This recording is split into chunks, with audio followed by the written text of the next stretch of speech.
Hola, mis amadas hermanas.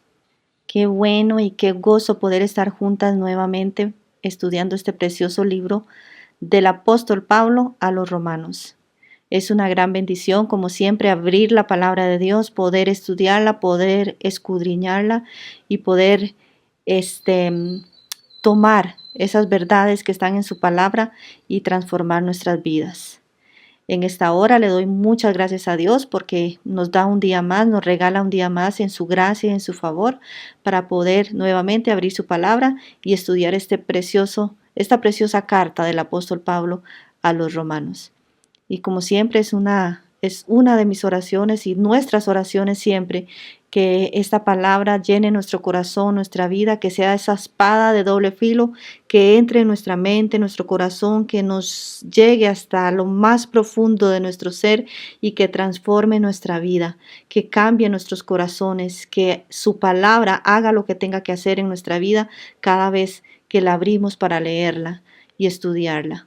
Y que no solamente seamos oidoras de ella, sino que hacedoras de ella, que el Señor nos dé la fortaleza y la valentía para poder cumplir con su palabra cada día en la vida de cada una de nosotras, en todo lo que hagamos, que todo lo que hagamos y digamos sea siempre para la gloria y la honra del Señor. Y bueno, hoy vamos a seguir con el capítulo 3 del libro de Romanos, ahí lo pueden abrir. La semana pasada estuvimos viendo la primera parte del capítulo 3, que llegamos hasta el versículo 20, 3, versículo 20. Hoy vamos a estar viendo la segunda parte. Culminamos el estudio anterior con la parte donde el apóstol Pablo nos da una gran introducción, ¿verdad? ¿Qué se puede decir? Una gran radiografía de lo que es el hombre, de lo que es nuestro corazón, de lo que es la naturaleza humana. Y debemos recordar que no solamente está hablando de otras personas, está hablando también de nosotros, de nuestra naturaleza. Esa es la naturaleza humana. Y para empezar, como ustedes siempre saben, quiero dar un pequeño resumen de la lección anterior o de los puntos más importantes que se vieron para por lo menos agarrar el hilo para continuar con la lección. En el capítulo 3, como vimos, ¿verdad? Al principio, se empieza con la pregunta si hay alguna ventaja en ser judío. En respuesta a esto, Pablo dice que sí y que hay muchas ventajas, como lo leímos en el 3, versículo 2. En el versículo 9, él vuelve a hacer la pregunta y la respuesta es que no hay ventaja. Pueden parecer respuestas contradictorias, pero no lo son. Hay mucha ventaja en términos de los privilegios de los judíos, como habíamos visto, pero la ventaja no fue aprovechada. De modo que, al fin de cuentas, los privilegios de los judíos no les servirán en el juicio para evitar el castigo o para evitar la ira de Dios. Más bien significarán un juicio más severo. De modo que todos, sin excepción alguna, están bajo pecado. Esto es, bajo el dominio o el poder del pecado. El pecado se personifica y es un amo que tiene al hombre debajo de sus pies, o es un amo que se apodera y tiene autoridad sobre el hombre. La conclusión de Pablo, después de evaluar la condición del ser humano, es que todos somos culpables y merecemos exactamente la muerte. Cada uno recibe el fallo del juez divino, bajo pecado. Ese es el fallo divino. Todos están bajo pecado y merecen la muerte y el infierno. Este veredicto se comprueba por medio del Antiguo Testamento. No es un nuevo descubrimiento que el apóstol está enseñando en esta parte de las Escrituras, porque desde el principio de su revelación, Dios siempre ha demostrado que el hombre es pecador hasta la médula. En el Antiguo Testamento declara repetidas veces que el hombre es rebelde por naturaleza, que por naturaleza somos enemigos de Dios. No hay nadie justo No hay ninguno que entienda la verdad y no hay quien busque a Dios. Eso lo vimos en el capítulo 3 del 10 al 11. Todos se han desviado, todos se hicieron inútiles, inservibles. No hay ni una sola persona que haga lo bueno. Esto es un cuadro muy negativo, ¿verdad? Para describir el carácter y la naturaleza de nosotros, del hombre. ¿Cómo se desprende en estos versículos siguientes, en la teología de Pablo en general? Es obvio que al presentar el estado perdido de la humanidad, excluyera, por supuesto, a la persona de Jesucristo. Ahora, para contestar las preguntas de la página 38 del folleto, que algunas de ustedes lo tienen, dice ahí en la página 38, ahora pensemos. Se oye decir con frecuencia que alguien que conoció a alguna persona que se pasó la vida buscando a Dios, pero que aparentemente murió sin haberlo encontrado, o de alguien que lleva una vida más justa que la de muchos cristianos, pero que nunca ha hecho una profesión de fe en Jesucristo. O sea, todos siempre podemos escuchar de alguien que es muy bueno, que murió esa persona y esa persona era tan buena, nunca hizo nada malo en su vida, solo obras buenas hizo. También podemos escuchar de alguien, incluso de muchos cristianos, que son personas honorables, que son personas buenas, que hacen buenas obras, ayudan a los huérfanos, ayudan a las viudas, dan al necesitado, etcétera, etcétera. Ahora, y pueden pensar que por este tipo de obras pueden ellos ir al cielo. Van todos los días a la iglesia, los domingos son los primeros en llegar, todas las semanas metidas en la iglesia de la mañana hasta la noche. Y estas personas pueden llegar a pensar que por esas obras son salvas. Ahora, ¿cómo debemos interpretar estos pasajes que acabamos de leer? ¿Verdad? ¿O cómo podemos enseñarles a estas personas de acuerdo a los pasajes que acabamos de leer en el capítulo 3 de Romanos?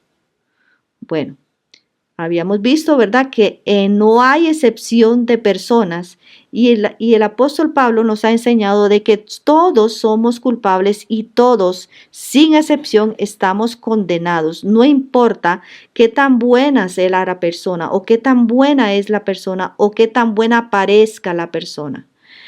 A nuestros ojos, a los ojos de Dios, esa persona es una pecadora, es una persona que está todos los días constantemente bajo el juicio de Dios.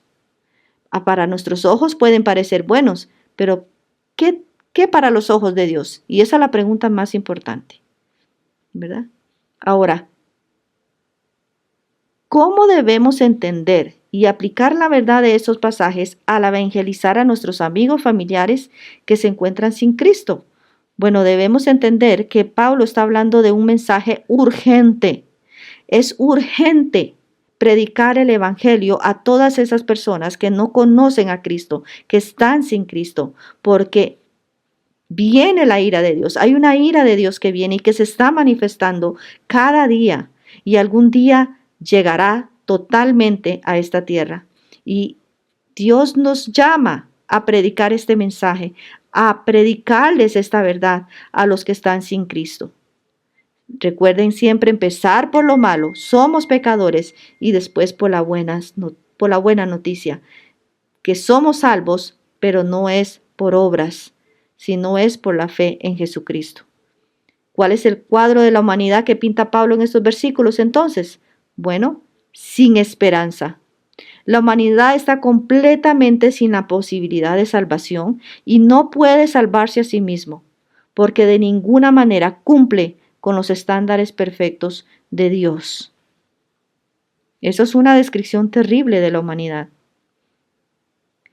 Seguimos ahí en la página 38, en la última parte de la página, y dice: esto indica que la humanidad está contaminada desde la cabeza hasta los pies.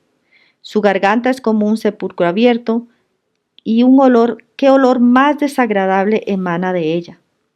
Usa su lengua solo para engañar, Sus labios emiten veneno, su boca está llena de maldición y amargura, y sus pies corren para matar y para hacer daño a otros. ¿No conocen el camino de paz? En todo sentido el hombre anda mal, se dirige hacia la muerte.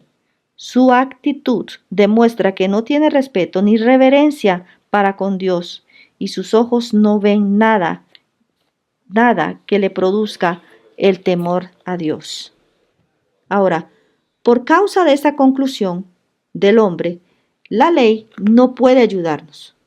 Únicamente sirve para condenarnos y para cerrar nuestra boca, para hacernos responsables ante Dios y para revelar nuestro propio pecado. Pero nunca podrá justificarnos delante de Dios.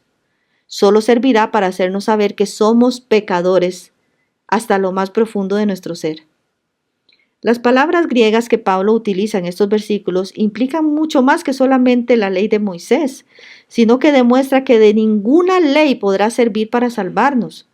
Por lo tanto, se elimina la posibilidad de acercarse a Dios por medio de un sistema de leyes. Debido a esta condición, no hay nadie que pueda salvarse. Por eso tenemos el mensaje de la provisión de Dios. Dios ha hecho un plan. Dios ha hecho el plan para dar su propia santidad a quienes confían en Él y no en sí mismos. Ahora vamos a seguir con el estudio de Romanos 3, versículos 21 en adelante, para ver qué camino o qué plan hizo Dios para que nosotros podamos tener salvación y presentar así las buenas noticias. Pablo nos enseñó las malas noticias, ahora va a empezar a darnos las buenas noticias. Los judíos se apoyaban en la ley. Hoy en día también muchas sectas y personas sinceras piensan defenderse delante de Dios cumpliendo con algunas normas o algunas leyes de algunas religiones. Algunos se basan en los 10 mandamientos, otros se basan en el Sermón del Monte, otros siguen reglas que otros hombres han inventado. Pero, ¿qué nos enseñan estos pasajes acerca de este intento del hombre de querer justificarse a sí mismo? Bueno, nos enseñan que todo sistema o intento que haga el hombre para acercarse a Dios no sirve, porque todas nuestras obras son como un trapo de inmundicias para el Señor. ¿Qué resultado se logrará? Más pecado y más condenación son acumulados cuando tratamos más bien de, por nuestras propias obras, acercarnos a Dios. ¿Qué remedio puede sugerirse para resolver este problema? El único remedio es el que vamos a ver en los capítulos 21 en adelante, que el apóstol Pablo nos explica cuál fue el remedio que el Señor tiene para esta enfermedad tan grave que es el pecado. Vamos a abrir nuestras Biblias entonces en Romanos 3, versículos 21 y vamos a leer hasta el versículo 22, que son los versículos que vamos a estudiar el día de hoy. Y dice, pero ahora, yo lo voy a leer en la Nueva Traducción Viviente de nuevo. Dice así la palabra de Dios, pero ahora, tal como se prometió tiempo atrás en los escritos de Moisés y de los profetas, Dios nos ha mostrado cómo podemos ser justos ante Él sin cumplir con las exigencias de la ley. Dios nos hace justos a sus ojos cuando ponemos nuestra fe en Jesucristo, y esto es verdad para todo el que cree, sea quien fuere. En la Reina Valera podemos leerlo también para poner un poquito más de contexto a estos versículos. Dice el versículo 21, pero ahora, aparte de la ley, se ha manifestado la justicia de Dios, testificada por la ley y por los profetas. La justicia de Dios por medio de la fe en Jesucristo para todos los que creen en Él, porque no hay diferencia. Amén. Aquí podemos ver las primeras frases de ese versículo, muy importante. Aparece la palabra por ahora, pero ahora. Dice, aparte de la ley, Una justicia de Dios ha sido revelada, atestiguada por la ley y los profetas. La condición del hombre, vimos, es de oscuridad y desesperanza y es una condición universal, que lo abarca absolutamente todo, tanto mente, alma y corazón del hombre. Lo abarca todo, todo. El hombre se ha vuelto un ser inservible para el Señor, como la comida que se pone mala, o como la leche que se pone mala, o como la sal que ya no sirve. Pero dice ahí el versículo 21, pero ahora. Esta expresión representa un contraste muy enfático que marca una gran diferencia, un giro totalmente diferente. Por ejemplo, cuando decimos, yo estaba enferma, pero ahora ya estoy bien. Estamos hablando de una gran diferencia de antes, pero ahora ya estoy bien. O podemos decir, yo estaba embarazada, pero ahora ya no lo estoy. Ya mis hijos crecieron, ya no estoy embarazada. Es una gran diferencia, una diferencia radical. Hay un cambio radical que sucede desde el versículo 20 al versículo 21. Dice, pero ahora, aparte de la ley, o sea, sin los ritos ni ceremonias que exigían la ley, aparte, son dos cosas diferentes, dos cosas aisladas. Ahora, ¿qué es la ley? ¿Y qué exigía la ley? La ley son varias cosas, ¿verdad? Por ejemplo, exigían sacrificios de animales, ¿verdad? ¿Para qué? Para el perdón de pecados, en el cual se debían hacer muchas cosas muy específicas. Tenía que haber un animal específico, con características específicas, y se tenía que hacer de ciertas maneras específicas. También se hacían sacrificios como una acción de gracias, o se hacía un sacrificio para una persona o para toda la congregación. Los tipos de sacrificios habían varios, habían como el holocaustos, sacrificios por el pecado, las ofrendas de paz, ofrendas de cereal, etcétera, etcétera. La persona tenía que realizar este sacrificio y los sacerdotes se encargaban del resto. Se realizaban en el tabernáculo y luego, después se empezaron a realizar en el templo. Habían también purificaciones como rituales. Por ejemplo, habían baños ceremoniales para limpiar las impurezas, como el que se podía tener después del contacto con un cadáver o con enfermedades. En el caso de las mujeres, la menstruación, ¿verdad? Ellas tenían que hacer rituales, un ritual de purificación para cuando terminara su periodo. Y todo eso involucraba agua, tiempo de espera y a veces sacrificios. También la ley incluía fiestas religiosas. Tenían que celebrar las fiestas religiosas, como la Pascua, que recordaba la salida de Egipto, el Pentecostés, que se celebraba, que lo que celebraban era la cosecha y celebraban también la entrega de la ley. También tenía las fiestas de los tabernáculos, que les recordaba la vida en el desierto cuando ellos habitaban en tiendas. También tenían el día de la fiesta de la expiación, o el Yom Kippur, como se le conoce, que era el día de ayuno y el perdón. Tenían el año sabático y el año de jubileo, que era el descanso de la tierra cada 7 años y la liberación de las deudas cada 50 años. También tenían, por supuesto que todas conocemos este rito de la ley, que era la circuncisión, que era el signo de pacto entre Dios y Abraham, que era obligatorio para todo varón judío desde el 8º día de haber nacido. También tenían leyes dietéticas, ¿verdad? Ellos se prohibían o se les prohibía comer ciertos alimentos como el cerdo, los mariscos, la sangre y ciertos animales que podían comer y otros que no podían comer.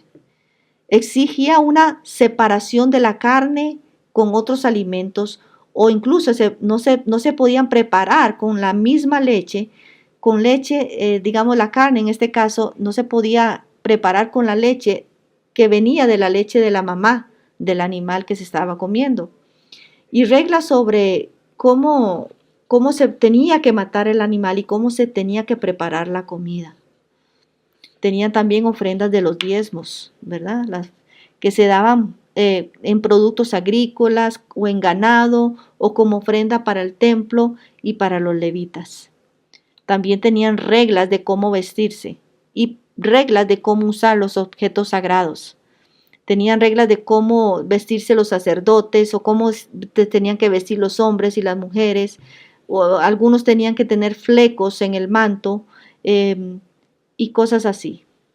También habían reglas de cómo usar el arca del pacto, cómo entrar al tabernáculo, cómo usar el candelabro o el mémora y otros objetos sagrados. Bueno, eso es algo infinito, ¿verdad? Eran como, no solamente eran los 10 mandamientos, sino eran muchas leyes. Casi se dice que eran como 600 leyes en el Antiguo Testamento.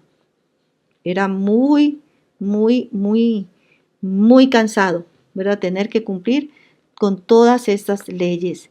Si ustedes pueden leer ahí Levítico, Deuteronomio, todos estos que hablan de la entrega de la ley, ustedes van a ver qué tan minucioso tenía que ser cada cosa para poder acercarse a Dios. Era un trabajo muy grande. Pero dice Pablo aquí, pero ahora, aparte de la ley, se ha manifestado la justicia de Dios. Ahora, quiero recalcar aquí que la ley no es mala. La ley misma revela la justicia de Dios porque la ley es santa, justa y buena, como dice Romanos 7:12. Además, la ley testificó de esta justicia del Evangelio, aunque no podía proporcionar la justicia. La ley nos habla de la justicia de Dios y lo que la ley demanda, pero no puede hacernos justos, solamente nos guía hacia quien sí puede hacernos justos. La ley era nuestra nodriza que nos guiaba hacia nuestro Salvador. Ahora, aquí podemos recordar por qué Pablo en el versículo 16, más atrás del capítulo 1, él dice, no me avergüenzo del Evangelio porque es poder de Dios para salvación a todo aquel que cree, al judío primeramente y también al griego. Dice, porque en el Evangelio la justicia de Dios se revela por fe y para fe. Como está escrito, el justo por su fe vivirá. Estas palabras en los versículos anteriores, en realidad era como una luz que resplandecía en medio de tanta oscuridad y tanta desesperanza para el hombre. Dice el versículo 21, una justicia de Dios, que viene de Dios, ha sido manifestada. Pero notemos que esta luz o este rayo de esperanza no viene desde abajo, no viene de nada terrenal, no viene de nada que nosotros podamos hacer, sino que viene desde arriba, desde el cielo. Es una justicia de Dios. Él es Dios mismo quien viene al rescate. Es Él quien decide por su propia voluntad salvar a los que se habían desviado y estaban llenos de oscuridad y perversidad, llenos de pecados y de todo tipo de abominaciones, y por su propia voluntad el Señor viene a salvarnos. Y bueno, ¿y puede Dios hacer esto? Por supuesto que sí, y lo hace. Y lo hace sin sacrificar su justicia y sin retirar los cargos de la ley, de las demandas de la ley, que es su propia ley. Esta es la verdad y la luz de su glorioso evangelio. Que esa justicia, que en esencia es de Dios y viene solo de Él, es la justicia que se nos imputa, se nos da, se nos atribuye o se nos otorga. ¿A quiénes? ¿A los buenos? No, se les otorga a los pecadores, a los más pecadores, como usted y como yo. ¿Sobre qué base Dios hace esto?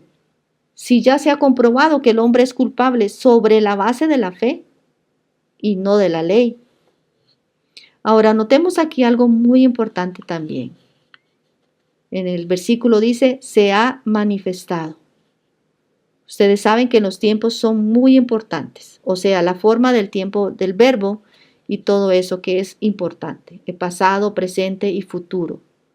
Aquí dice, No dice se está manifestando, como en el caso de la ira de Dios. Recuerdan que la ira de Dios se está manifestando hasta que va a llegar el futuro donde se va a derramar completamente.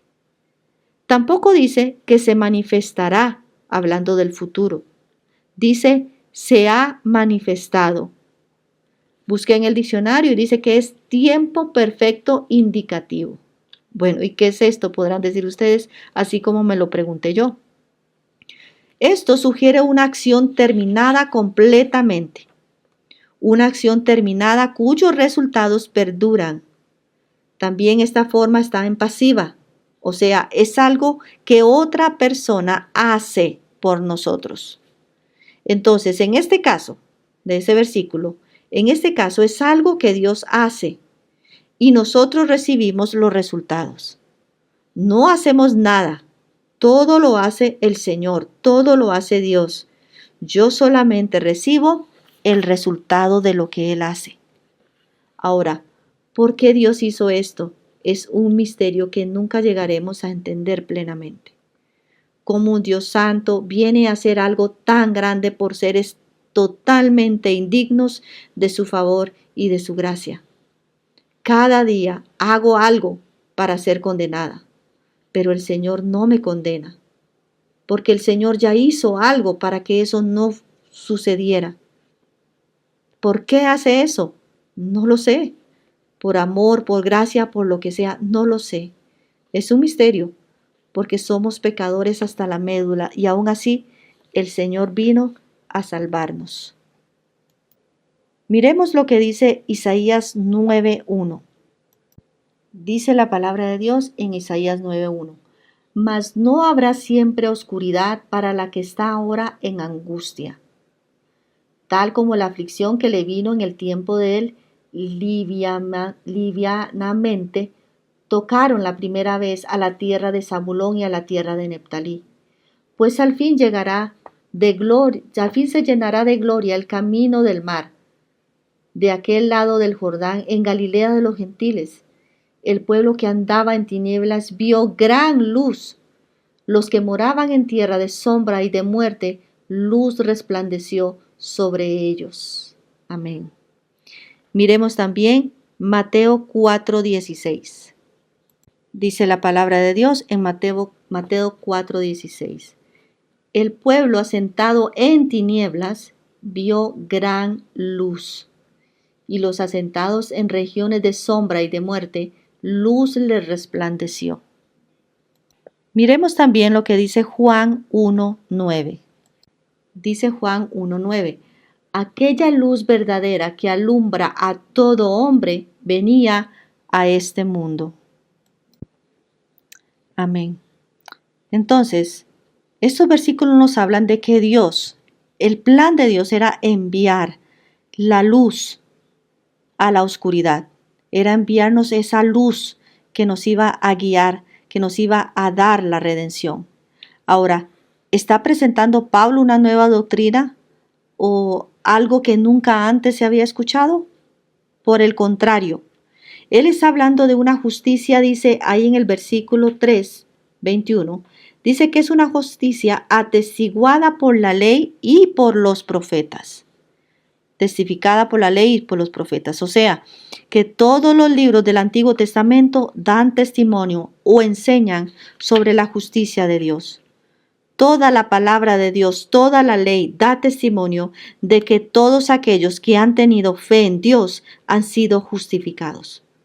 Más adelante, en el capítulo 4, Pablo nos va a hablar del ejemplo de Abraham.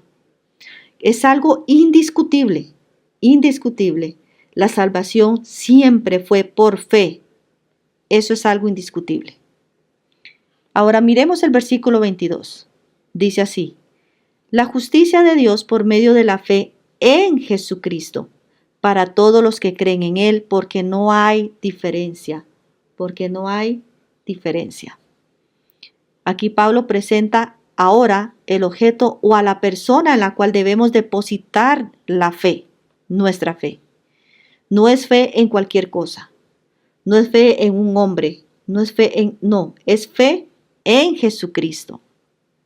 Ahora debemos de entender también o recordar, hermanas, que cuando hablamos de la fe, hablamos de esa fe que viene de Dios, ¿verdad? Pero aquí toda la salvación es de Dios, incluso la fe que nos dio para creer en el Señor Jesucristo. Pablo anteriormente nos había dicho que el justo por la fe vivirá. Bueno, ¿a cuál fe? ¿Fe en quién? Fe en Cristo, fe en Jesucristo. Esta justicia es concedida, dice, a todos aquellos y solamente a aquellos que ponen su fe, o sea, a todos los verdaderos creyentes en Jesucristo. Aquí debemos recordar, ¿verdad?, que la fe es algo que también viene de Dios. Nada importa que la persona sea rica o pobre, joven o anciana, varón o mujer, educada o no educada, judío o gentil. Todos necesitamos esta justicia y solamente se puede obtener por medio de la fe en el Salvador, por medio de la fe en Jesucristo, en quien y en por medio de quien Dios revela su justicia. Dice ahí, no hay distinción. ¿Por qué no hay distinción? Porque todas las personas en este mundo han pecado y por lo tanto no alcanzan o carecen de la gloria de Dios. Nadie puede basar su esperanza de ser aceptado por Dios en su propia bondad o en su propia justicia. La ley de Dios demanda la perfección y nadie es perfecto delante de Dios. El apóstol ya ha explicado esto muchísimas veces y detalladamente. Y en primer lugar, con respecto a los gentiles, que lo habló desde el capítulo 1 del 18 al 32. Los gentiles, ninguno de los gentiles es apto o ninguno de los gentiles es santo delante de Dios. Después lo dijo de los judíos también, en el 2, versículos del 1 hasta el capítulo 3:8. Ningún judío tampoco escapa de esta naturaleza pecaminosa. Y después incluye a toda la humanidad, ¿verdad? Ninguno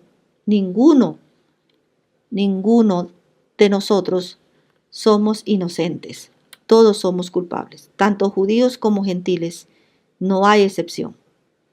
La condición única para recibir la salvación, según estos versículos, es entonces por medio de la fe. ¿Por la fe en quién? Por la fe en Cristo. Y esta es la única manera de alcanzar la salvación de Dios. Ahora, aquí vamos a empezar a ver un tema muy importante y que es una palabra que vamos a estar escuchando durante todo el resto del estudio de Romanos, por lo menos hasta la mitad del libro, y es la palabra justificación. ¿Qué es la justificación? Es muy importante entender estas palabras sobre el plan de salvación que Dios tiene para nosotros. Y aquí empieza a aparecer la palabra justificación. ¿Qué es la justificación? En sí es la situación legal correcta delante de Dios. El hombre está muerto en delitos y pecados, todos sin excepción. El hombre hace lo que hace porque no hay temor de Dios en él, porque está muerto. El hombre está condenado a la muerte eterna, alejado de Dios, es culpable. Ya la condena está dictada por el Señor. La persona que no está en Cristo está condenada. Juan dice en su carta, el que tiene al Hijo tiene la vida. El que no tiene al Hijo ya está condenado, dice el apóstol Juan. Para entrar al cielo necesitamos ser justas. Pero ya vimos en todos estos capítulos que hemos visto de Romanos que nadie es justo. Para ser justo necesitamos nunca haber pecado, ni siquiera en pensamientos. Esa es la demanda de la ley de Dios, ser santos, intachables en toda vuestra manera de vivir. Para poder ir al cielo necesitamos nunca haber pecado, pero somos pecadores por naturaleza. No somos pecadores porque pecamos porque somos pecadores. Somos enemigos de Dios por naturaleza y estamos alejados de Dios. Necesitamos reconciliarnos con el Señor. La solución sería que el juez, en un juicio, nos perdone de todos nuestros pecados. Necesitamos perdón porque somos culpables. Un justo no necesita perdón. Necesita perdón los culpables. Pero el problema es que Dios, si nos perdona, no sería justo, porque somos en realidad culpables. ¿Cómo veríamos si un juez está delante de un asesino en serie, por ejemplo, que ha matado niños y mujeres, y el juez en la corte dice, ¿sabes qué? Te voy a perdonar todo lo que has hecho. Veríamos a ese juez y diríamos, ¡ay, qué juez más bueno, qué justo! No, ¿verdad? Lo veríamos como un juez injusto que no aplica la ley. Y Dios dice la palabra que no pasará por inocente al culpable. Así que ese es el problema. ¿Cómo Dios nos dice que somos inocentes y nos pone en una relación correcta con Él siendo nosotros culpables? Ese es el dilema. Entonces, entender la justificación es esencial para el cristianismo. Cuando Pablo nos habla de cómo es que Dios nos salva, cabe destacar que Dios nos salva de sí mismo. No nos salva de Satanás, nos salva de sí mismo, nos salva de Dios. Somos salvos de Dios, de la ira de Dios. Así que Pablo menciona la justificación como algo sumamente importante dentro de la salvación. La salvación no es solamente una cosa, son varias cosas que suceden inmediatamente cuando la persona cree en Jesucristo. En Romanos 8, Pablo dice, a los que llamó, justificó. Hablando primeramente de la fe. Primero sucede la fe, a los que llamó, a los que le dio fe para creer. A esto dice, justificó. La fe viene primero. Después inmediatamente dice que somos justificados. Después de la fe, lo que sigue es la justificación. La justificación, como ya vimos, es algo que Dios hace. Una definición de la justificación sería la siguiente. La justificación se puede dividir en dos partes, que es un acto legal instantáneo de parte de Dios inmediatamente cuando la persona recibe al Señor. Y se puede dividir en dos partes. Una, que es que Dios declara que nuestros pecados están perdonados y que la justicia de Cristo nos pertenece. Y en segundo lugar, nos declara justos ante sus ojos. Nos reconciliamos con Dios y ya no somos enemigos de Dios, tenemos paz para con Dios. Ya no somos condenados. Ahora, aquí tenemos un asunto también que entender. Si Dios solo declara que somos pecadores, si solo Dios declara que somos perdonados de nuestros pecados, todavía tendríamos un problema. Porque eso solo nos haría moralmente neutros. Estaríamos en un estado como en el que estaba Adán en el jardín del Edén. Adán no era culpable ante Dios, pero tampoco tenía un historial de justicia delante de Dios. Solo con el perdón de pecados no entramos al cielo. Necesitamos una justicia como la que Dios demanda para poder estar con Él. Ahora, en la justificación, Dios declara que somos justos ante sus ojos. Tenemos obras que demuestran eso. ¿Cuáles obras son si nunca he obedecido la ley de Dios, si siempre he pecado? ¿Cuáles obras son las que Dios me da? Son las obras de Cristo.